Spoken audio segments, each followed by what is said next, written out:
His breath was on my neck, one hand gripping my thigh, the other flat on the headboard, like he was holding back a storm.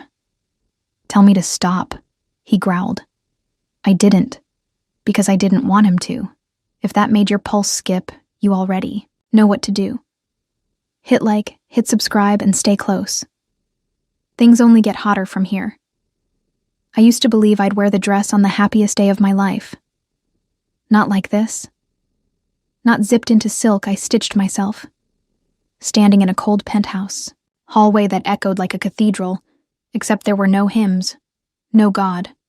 Only glass, stone, and the kind of silence that bruises.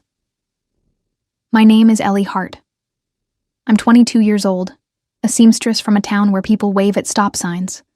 And last night, I became Ellie Gray, the wife of Elias Gray, the man who owns buildings, breaks boardrooms, and doesn't believe in love. Our wedding wasn't televised, though it could have been. It had all the makings of a scandal. A billionaire CEO marrying a girl half his world, half his weight class, and with nothing but her father's debt stitched to her name. Except nobody knew, because he made sure of that. "I'm not interested in headlines," he said. "Just results." He didn't kiss me at the ceremony. He didn't even look at me. The officiant, a lawyer in a three-piece suit, read the legal terms with all the warmth of a tax audit. Elias signed. I signed. He handed me the ring like it was collateral. And then we went home. Not his home. Not mine. The penthouse. A space too large for feelings and too clean for life. Marble floors. Cedar walls. A scent of whiskey soaked into money. And a silence so sharp I could feel it slicing down my spine. He walked me down the hallway like I was a guest. "This is your room," he said, opening a door. "There are clothes in the closet. A schedule on the desk." "That's it?" I asked. Elias turned to me. His face looked carved, not born. "Sculpted from something harder than bone. What else were you expecting?" he said. I didn't answer. I didn't cry. Not yet. He left without another word. I stood alone in the middle of a room that wasn't mine, wearing a dress that was supposed to mean something, listening to the heavy click of his footsteps vanish down the marble hallway. I looked at the bed, big, empty, mocking. I didn't lie on it. Instead, I curled up on the floor. The tiles were cold against my skin, even through the layers of silk. My fingers clutched the hem of my dress like a child holding onto a comfort blanket. Only there was no comfort. Just the taste of copper in my mouth from clenching my jaw too long, and I kept waiting. For what? I didn't know. Maybe for the door to creak open. For Elias to say something, anything, that would make this feel less like a transaction and more like a choice. But it never came. Instead, sometime around midnight, I heard his footsteps again. Firm, measured, cutting through the quiet like a judge walking into court. I didn't lift my head. I just lay there, still as thread on a spool, breathing shallow in the silence. The footsteps paused just outside my door. For a second, the air shifted, like he saw me. Then, click. He kept walking, and that was when it cracked. Not loud, not dramatic, just something inside me folded. The tears came slow, silent, sliding sideways onto the floor. I didn't sob, didn't scream. Just let it happen. One warm streak at a time against the chill of the marble. I didn't know how long I lay there. Time didn't move in that place. It only echoed. Eventually, my body gave in to exhaustion. Or maybe numbness. And when I woke, I was in the bed. My dress was still on, crumpled and clinging, but someone, he, had moved me. The pillow smelled faintly of cedar and something darker. Musk. Expensive. Elias. I sat up too quickly. The door was ajar. He was standing there, watching. Not close, not inside. Just there, like a shadow waiting for dawn. He didn't speak. Neither did I, because if I opened my mouth, I might scream, or beg, or break. But then he did something I hadn't expected. He looked tired. Not sleepy, not bored. Tired, in the way people get when they've been fighting ghosts for too long. His voice, when it came, was low, rough, like he hadn't used it in years. I heard you cry. Silence. I didn't like it. Then he left. No apologies, no explanations, no promises. Just that. I heard you cry, and I didn't like it. That night, I lay awake in his bed, still in my wedding dress, still half frozen, still not sure what kind of hell I'd married into. But one thing I knew for sure: he let me sleep on the floor, in my wedding dress, and walked away. And that would haunt him. Eventually. The next morning, I folded the sheets like a reflex, trying to erase the fact that I'd slept in his bed without permission and without invitation. Or maybe not. Maybe it was an invitation. One without words, without meaning. A moment of guilt. Pity. I stared at the pillow for too long, searching for dents that might suggest he'd laid beside me. There were none. By the time I made my way into the kitchen, he was already there, pressed shirt, dark tie, coffee in hand. He didn't look at me. Not even when I walked past him barefoot, the hem of my dress trailing like a ghost behind me. "I need your passport," he said, without raising his head from the newspaper. I froze. "What?" "Your passport. For the visa renewal. You're traveling with me next month." I blinked. "To where?" "Does it matter?" The question wasn't really a question. It was a warning. I clenched the fabric in my hands. "So, this is what it is. A schedule, a list, a leash." He finally looked at me. Sharp jaw, eyes colder than yesterday. He wasn't angry. Anger would have been easier to handle. "You signed the contract, Ellie," he said simply. "No one forced your hand. No, just circumstances. Debt, desperation, a father drowning in medical bills and shame. A girl who loved him too much to let him sink alone." I thought back to the envelope I'd opened 3 weeks ago. An official-looking letter with numbers that didn't look real, and a single line scrawled in Elias Gray's perfect penmanship. "Marry me. I'll erase everything. 12 months, no questions, no love, no strings," and I'd said yes. Because what kind of daughter doesn't? "What happens if I break the contract?" I asked, voice lower now. His stare didn't flinch. "You lose your father's house, your father's health insurance, and I make sure no bank touches you again. Ever." There it was. No threat. Just reality, handed over like a glass of cold water to the face. I didn't cry. I went back to my room. My room, not ours. Never ours. It was beautiful, of course. Tasteful. Pale gray furniture, silk curtains, clean lines and cold finishes. A space designed for someone who didn't plan to stay long or feel anything. I wandered toward the closet out of habit.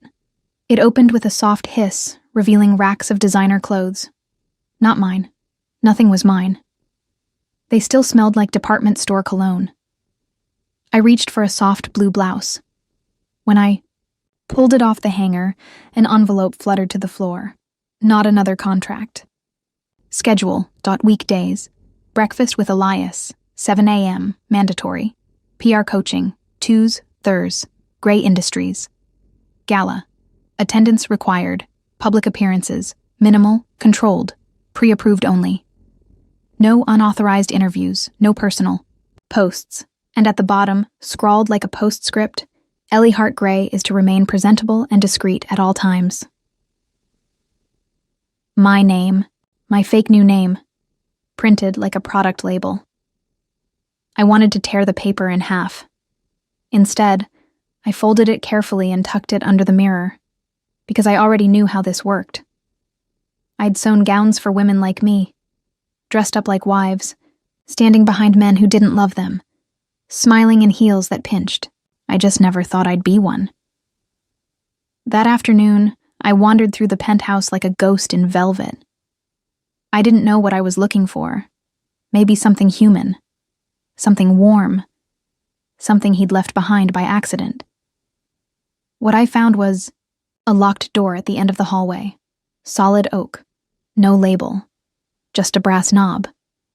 It shouldn't have meant anything, but I stood there for almost 5 full minutes. Then I knocked. No answer. I tried the knob. Locked. Of course. Still, I pressed my palm. Against it, the door was warm. That night, Elias didn't come home, or maybe he did. But I didn't hear him. I sat alone in the living room, curled into the corner of a leather couch that smelled more like money than comfort. I stared out the window at the skyline, wondering how many people in those buildings were pretending. 2. Just before midnight, I heard footsteps. He came in without a word, loosened his tie, walked past me. I didn't speak, neither did he. But as he passed the hallway, he stopped. His eyes flicked toward the locked door.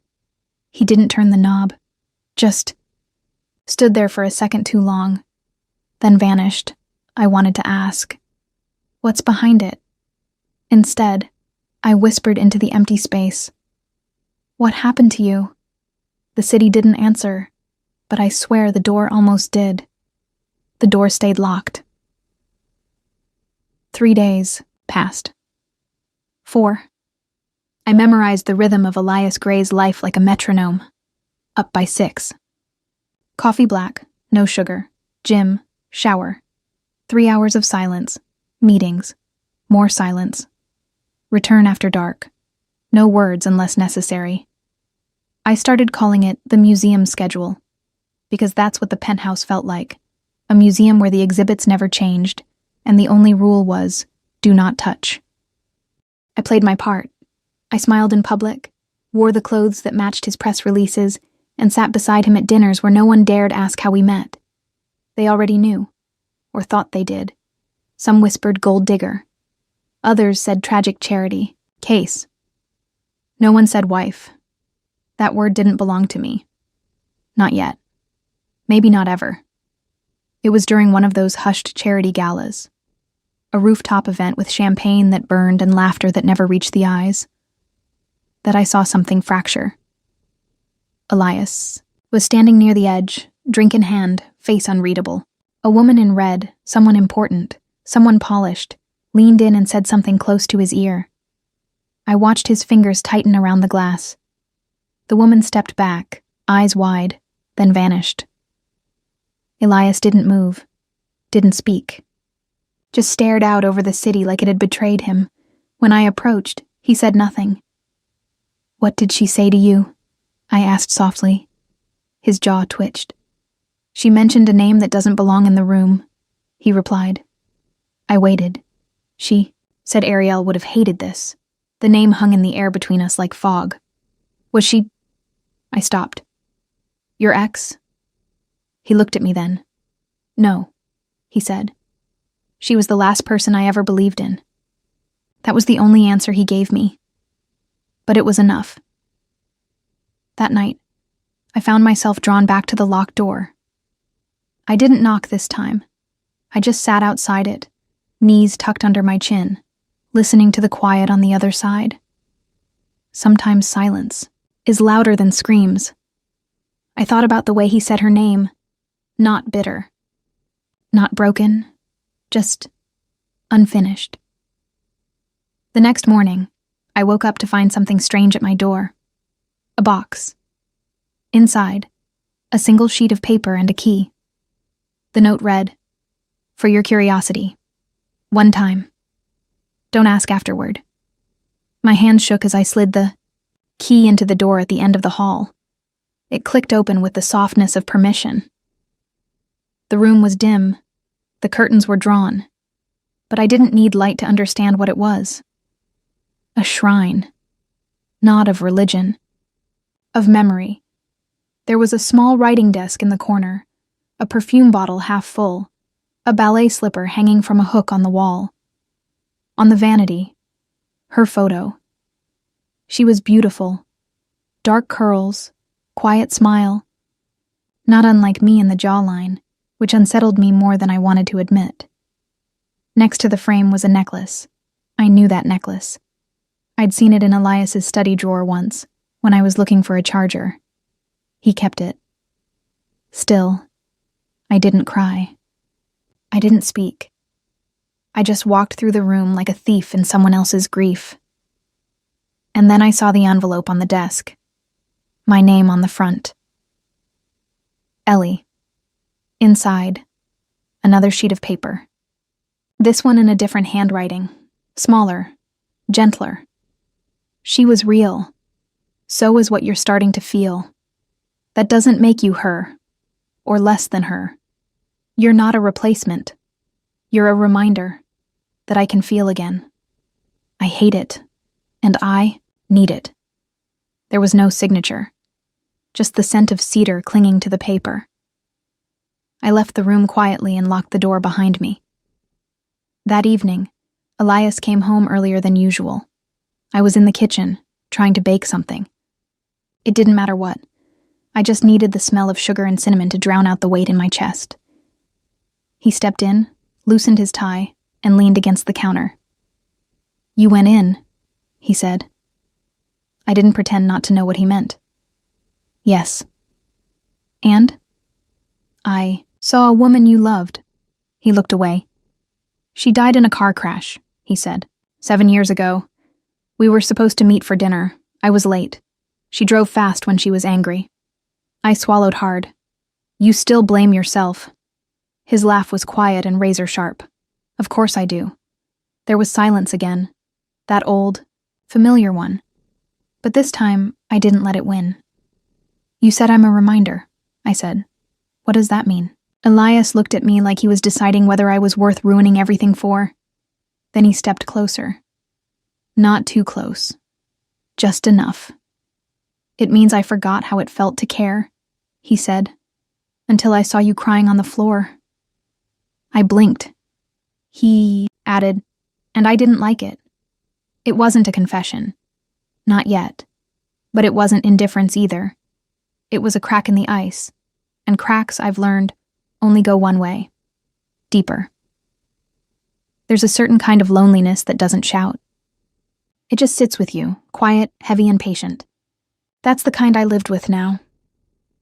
Elias had let me into his past. Briefly. Carefully. Like someone cracking open a vault for one breath of air, then slamming it shut again. But the problem with air is, once you taste it, you can't go back to drowning. For 3 days, we didn't talk about the room. He didn't ask how I felt. I didn't offer. But something had shifted. He no longer walked past me like I was furniture. He paused, watched, hovered, just long enough for me to notice, not long enough for me to name it. Then came the night of the dinner. It wasn't a gala, not a press event, just a quiet evening meal at home. Except it wasn't home. Not really. I'd spent hours preparing it. Rosemary chicken, roasted vegetables, the kind of thing I remembered cooking with my father when we still had a kitchen and hope. I wore a dress I'd altered myself, soft green satin, off-shoulder, simple but elegant.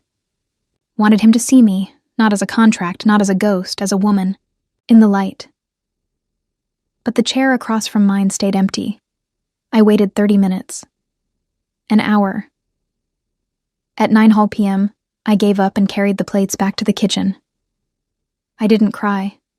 Not then. I stood at the sink, hands in hot water, skin burning, pretending. I didn't care. Then I walked to the guest bedroom, my prison of luxury, and stared at the dress hanging on the back of the chair. Not the green one. The wedding dress. Still white, still silent, still unfinished. And I don't know what possessed me, but I put it back on. Maybe it was self-punishment. Maybe I wanted to see if it still fit. Maybe I needed to remember what I'd traded for silence. Sat on the cold marble floor, pulling my knees to my chest, silk pooling around me like a mistake. It started with a single tear. Then another. Then another. I didn't sob. I unraveled.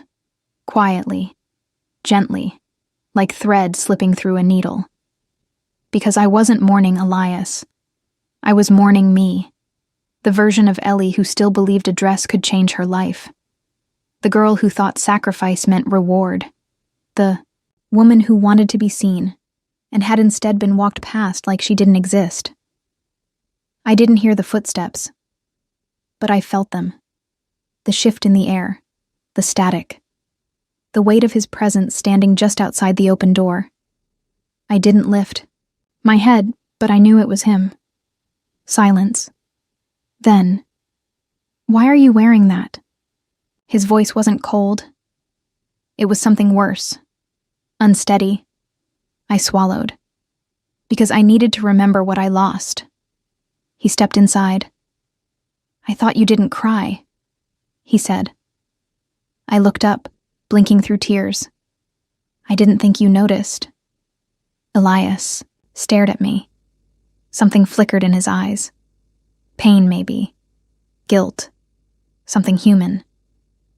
Then he did something that knocked the breath from my lungs. He knelt, right there, on the marble, in his suit, in front of me. "I heard you," he said. "That night, on the floor." I stared at him. "I stood there," he continued. "I saw you, and I walked away." "You did," I whispered. I haven't stopped hearing it since. The silence between us trembled. "You think I'm strong," he said. "But I'm not. I'm a coward. I don't let people near me because, when I do, they leave," I finished. He looked at me. Really looked. "No," he said. "They die." The ache in his voice was a wound I hadn't heard before. I couldn't lose anyone again. So I chose not to feel. He paused. "And then you happened." My breath caught. "I saw you sitting there," he said, "in that stupid dress, crying so quietly like the world was breaking inside you. And I broke too." Elias reached out, gently brushing a strand of hair from my cheek. "I hate how you make me feel," he said, "and I can't stop needing it." He didn't kiss me. He just looked at me like he was asking permission to breathe. And for the first time, I wanted to say yes. So I did something I hadn't done since I came to this place. I reached for him. My fingers curled around his collar, pulling him just enough to erase the space between us. His forehead touched mine. We didn't speak, because some moments don't need words. Just warmth. And that night, for the first time, the floor wasn't cold anymore. The air between us pulsed, forehead to forehead, his breath on mine. My fingers curled around his collar. Neither of us moved. Until he did. Elias's hand slid up the length of my arm, slow and steady, the way you might touch something sacred or dangerous. His fingers found the zipper at the back of my wedding dress. He didn't pull it. Not yet. He looked at me. "Tell me no," he said. I didn't. Because I didn't want to. I reached behind and guided his hand. It was me. I gave him permission. The zipper came down with a whisper that sounded louder than thunder. In that silence, the dress loosened, slid off my shoulders, and fell around me like snowfall. Soft and final. I stood in lace and skin and vulnerability. His eyes didn't flicker, didn't dart. They stayed on me like I was the only real thing left in a world full of lies. He pulled off his jacket, then his tie. Slow, precise movements, as if unwrapping something he wasn't sure he deserved to touch. By the time he reached for me again, I wasn't thinking. I was feeling. His mouth met mine, not soft, not tentative, but hungry. A low growl rumbled in his throat as his hand slid around my waist, pulling me into him. I gasped, and he took that sound like a promise. We moved backward, fumbled into the bed, My back hit the mattress. He hovered over me, chest rising, jaw tight, fighting something primal. "You're not her," he said, voice cracked. "I know," I whispered. "But I'm me, and I'm here." That was all it took. He crashed into me with a kiss that tore down every wall we'd built. There was no hesitation now. Just touch. Heat. His mouth explored my collarbone, tracing the line where silk had covered skin. His hands found my thighs, parted them slowly like pages he couldn't wait to read. I arched into him. There were no words, only breath and pressure and fire. I felt his weight shift, the tension in his shoulders as he held himself back. "Don't," I whispered, cupping his face. "Don't hold back." He growled again, a sound from somewhere deep and desperate, and gave in. Clothes vanished. Skin met skin. He pushed inside me, slow and deep. I gasped. He stilled, looking down at me. His voice, low, ragged.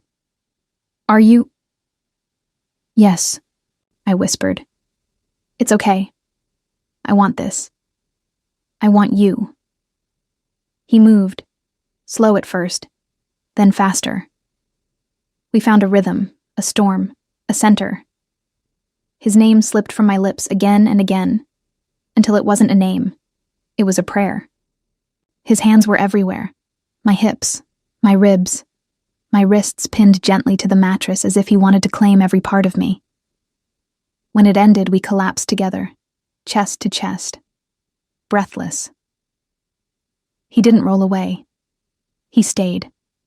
Our fingers laced, sweaty and shaking. For a long time, there was nothing but the sound of us breathing in sync. Then, "I ruined everything," he murmured. I turned my face toward his. "You didn't ruin anything," he stared at the ceiling. "I can't lose." "You too. You won't."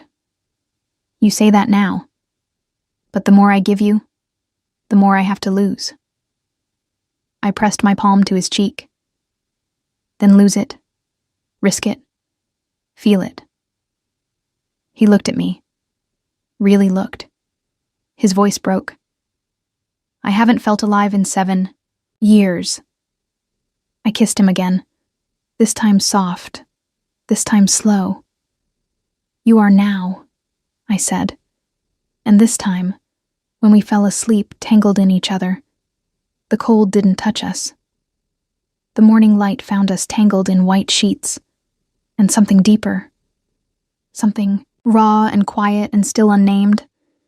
His arm was draped over my waist. His breath tickled the back of my neck. And for the first time since I stepped into this penthouse, I didn't feel like a guest. I felt wanted.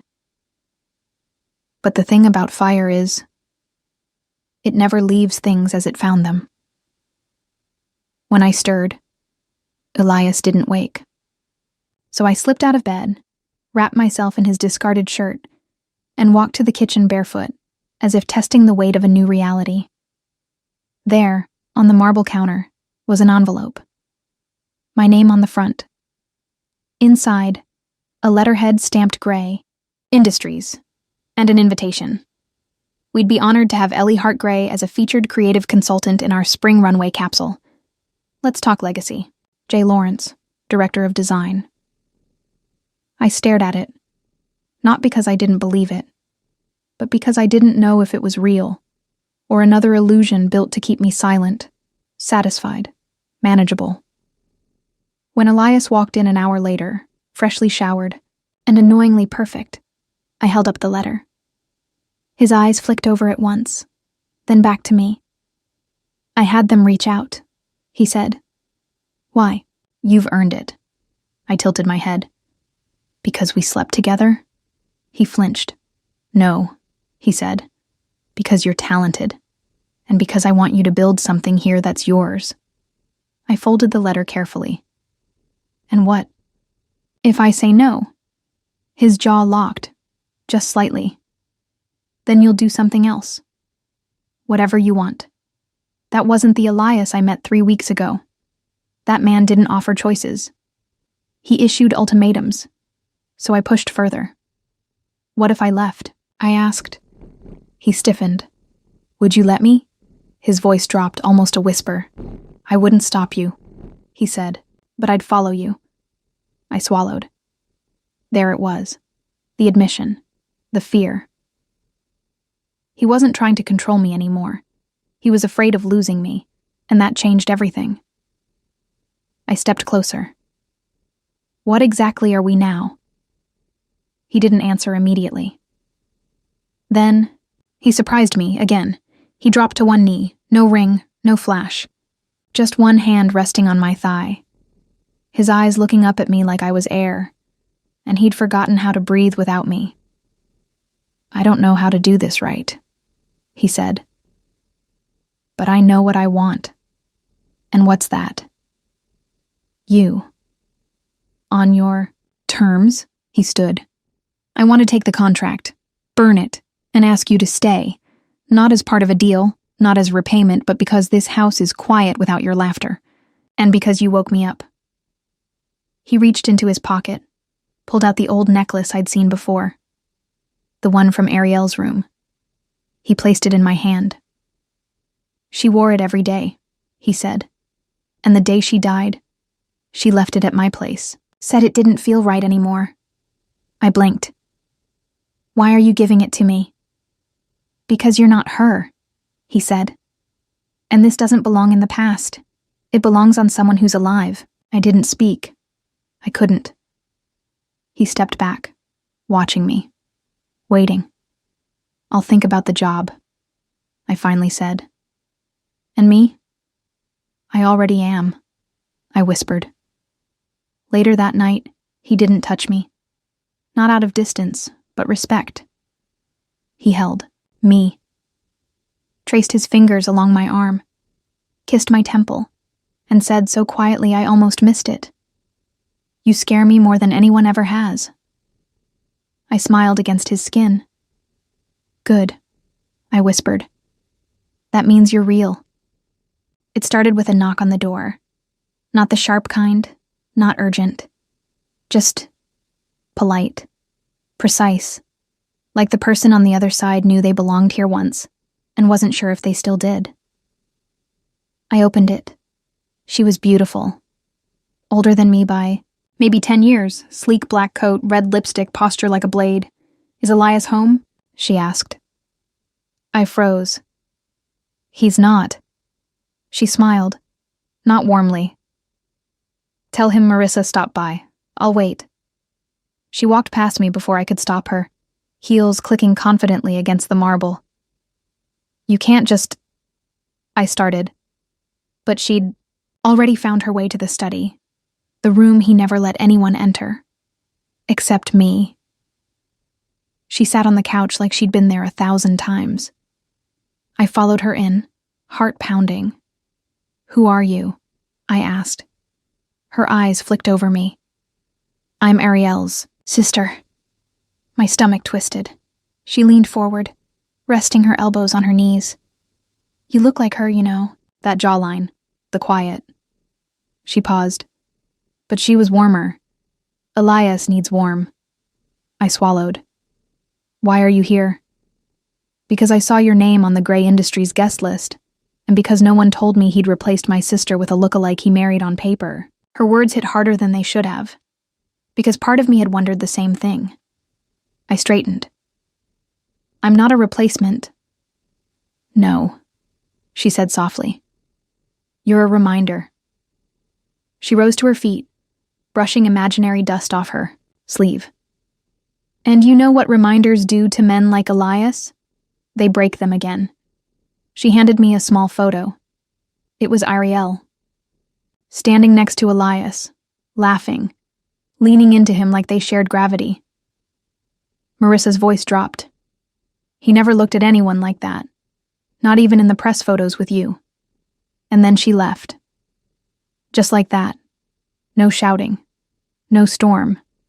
But she didn't have to, because the damage was done. I stared at the photo long after the door clicked shut, and for the first time since Elias let me in, I wondered if I'd ever really been inside at all. That night, he came home early. Found me. In the living room, the photo still clutched in my hand. He froze. "Where did you get that?" "Marissa." He stepped forward. "What did she say?" "She told me I'm a ghost of someone you loved. That I'm here to remind you of what you lost. Not what you want." He looked away, which was worse than denial. "You didn't correct her," I said quietly, "because it doesn't matter what she thinks. It matters to me." Silence. "Do you still love her?" I asked. He closed his eyes, and when he opened them, something inside him had shut. "I will always grieve her," he said. "But I stopped loving a memory the moment I saw you cry on that damn floor." My breath hitched. "Then why did you never say it?" "Because I didn't want to ruin it." "You mean ruin the contract?" I snapped. "No, us. Whatever this is." I stood. "I don't want to be a memory's echo, Elias. I don't want to be the girl who fixed you so you could love someone else better. You're not." "You sure?" I whispered. He took a step toward me. "Ellie, don't..." But I was already backing away. "I need time." "To do what?" "To remember who I am when I'm not surviving you." I packed that night. 1 bag. 1 sketchbook. 1 key to the Brooklyn apartment I hadn't seen in weeks. I didn't leave a note, but I left the necklace, folded in tissue, placed gently on his side of the bed. When I stepped outside, it was raining. Of course it was. I walked into it without an umbrella, letting it soak everything clean. Freedom doesn't always come with trumpets. Sometimes it's just wet hair, quiet breath, and the sound of shoes slapping against pavement. I didn't look back, but I hoped, deep down, that he would come after me, even if I didn't want him to. Even if I wasn't sure I'd say yes. The shop smelled like lilacs and machine oil. Brooklyn light poured through. The dusty windows, falling across bolts of fabric stacked like soldiers waiting to be shaped into dreams. It wasn't much, but it was mine. I stood by the front window, pinning a hem on a gown for a client who'd never know that the girl measuring her skirt had once been married to Elias Gray. Maybe she wouldn't believe it if I told her. Maybe I wouldn't either. It had been 6 days since I walked away. 6 days of silence. 6 days without cedar and whiskey. 6 days without fire. And yet, I wasn't broken. I was becoming. The first few nights were the hardest. I woke up reaching for a body that wasn't there. I caught myself looking for him in crowds, in headlights, in the way shadows bent at the corners of the street. But I never called. Because if he loved me, not a ghost, not a stand-in, not a memory, he would come. He'd have to. And if he didn't, then I deserved to know that too. The doorbell jingled at exactly 3:14 p.m. on a Wednesday. I didn't look up at first, not until I heard his voice. "Do you still hem men's hearts back together?" I turned. He stood in the doorway, drenched from the rain, hair dark and sticking to his forehead, suit wrinkled like he hadn't slept. But his eyes were on me, like they never learned how to look away. I didn't speak. Couldn't. He stepped inside, closing the door behind him with a soft click. There was a second of silence, then another, then, "I let you sleep on the floor," he said. "And I will hate myself for that for the rest of my life." I blinked. He kept going. "You wore a wedding dress you made with your own hands, and I walked past you like you were invisible. But you weren't." He took a shaky breath. "You were the first thing I'd seen in years that made me feel, and I ran from it. From you." I felt my throat tighten. "I thought I was protecting myself," he said. But all I did was hurt the only person who ever tried to love me without asking for anything back. He walked to the counter, pulled something from his coat. Not a ring, a contract, our old one. He placed it down, tore it in half. Then again, until, the pieces scattered like ashes between us. I don't want 12 months, he said. I want a lifetime. Still, I said nothing. My hands were clenched at my sides, shaking, my chest burning. Then he reached into his pocket, pulled out something else. The necklace. Only this time, the chain was fixed, the clasp polished. I was wrong to give it to you like it was something borrowed, he said. It's not. It's yours, if you want it. Not because you're her, because you're you. My voice broke free. I don't want to live in her shadow. Then don't, he said. Live in my light. Tears filled my eyes. I'm scared, I whispered. So am I. He walked around the counter, stopped inches from me. I can't promise I'll never screw up again, or that I'll always know what to say. He touched my hand. But I can promise this. Every time you cry, I'll be there. Every time you fall asleep, I'll be next to you. Every floor, every storm, every silence. You won't face it alone. He dropped to one knee, not with a ring, with a vow. No more contracts. Just this. Be mine. Forever. I let the tears fall. Not out of pain. Out of peace. I knelt down too. Put my hands on either side of his face and kissed him. Right there in the middle of the fabric scraps and memory, with rain still dripping from his coat. I kissed him like a woman who finally chose. Not out of desperation, out of love. When we pulled apart, he looked dazed, like he couldn't believe I'd forgiven him. I whispered. You were never mine to begin with. His breath hitched. But now, I said, you are. We locked the door, closed the curtains, and made love in the back room, on bolts of velvet, and laughter and healing. Slow. Real. Alive. No guilt. No ghosts. No goodbye. Just us. Afterward, tangled together in the soft hush of the shop, he brushed my hair off my face. Are you staying? He asked. I nodded, then pressed my forehead to his. I'm not leaving again, I said. You're mine now. He smiled, soft and reverent. Mine, he echoed, forever. If this story touched something deep in you, if you felt the ache, the fire, the hope, don't forget to hit like and subscribe. There's more where that came from. More hearts to break and more to heal. Stay with me. Let's keep feeling together.